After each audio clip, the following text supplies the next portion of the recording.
Hey you guys, last slide for using coordinates to prove geometric theorems. We're on circles. Now we touched on the last lesson the equation of a circle. Remember your H and your K are your center and your R is your radius. I don't know if that applies here, but usually something like that happens. Okay, so we got a blank GeoGebra. Nothing's there.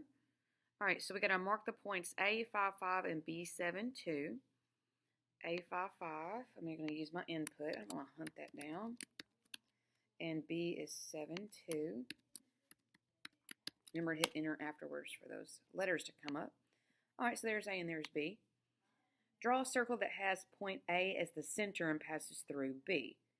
Measure and label the length of the radius. Okay, let's do the circle first. I got to draw a circle from A, passes through B. All right, so we're going to come up here to where your circle icon is. All right, so we're going to draw a circle with center through point.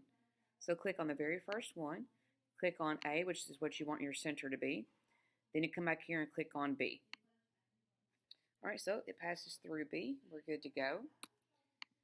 All right, it said to measure and label the length of the radius, we need to draw a segment. Come over here to segment and connect A to B. Remember, in your little slot over here, it's going to tell you what that length is. All right, what's the radius of circle A? So it looks like my radius was 3.61. R equals 3.61. Oh, that's not an equal sign. How about that? 3.61. And that wasn't too hard. There we go. Question number 2. Now graph the points 2, 8, and 8, 7. All right. 2, 8. 2, 8. And 8, 7. 8, 7, enter. All right, so it looks like C is not on the circle. D is on the circle. Let's see what I'm supposed to do with that. Try entering the coordinates through the input window. Done. Measure the length of AC and AD. All right, so they want me to draw a segment from A to C to AD. So come over here to segment. Click on A, then C. Now click on A, then D. All right, so I noticed that AD is the same as AB, and the reason why is because they're both a radius. AC is longer because C was not on the circle. Therefore, AC is not a radius. So I got two radii, AB, and this one was AD. AC is longer, it's not a radius.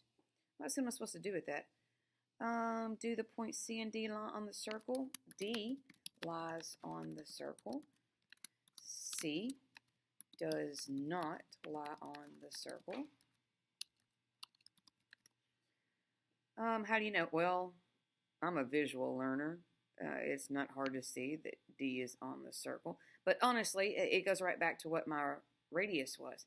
If I notice that AB is a radius because it goes through the circle, B does, and D also goes through the circle, they have the same length. They are both a radius. All right, so let's see. Their distances, pasted below. So how do I know? They are both a radius. And I'm going to hit submit. All right, self-eval. Oh, sweet. That was pretty easy.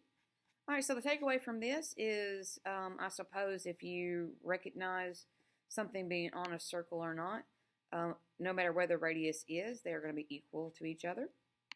All right, so I'm going to stop this one.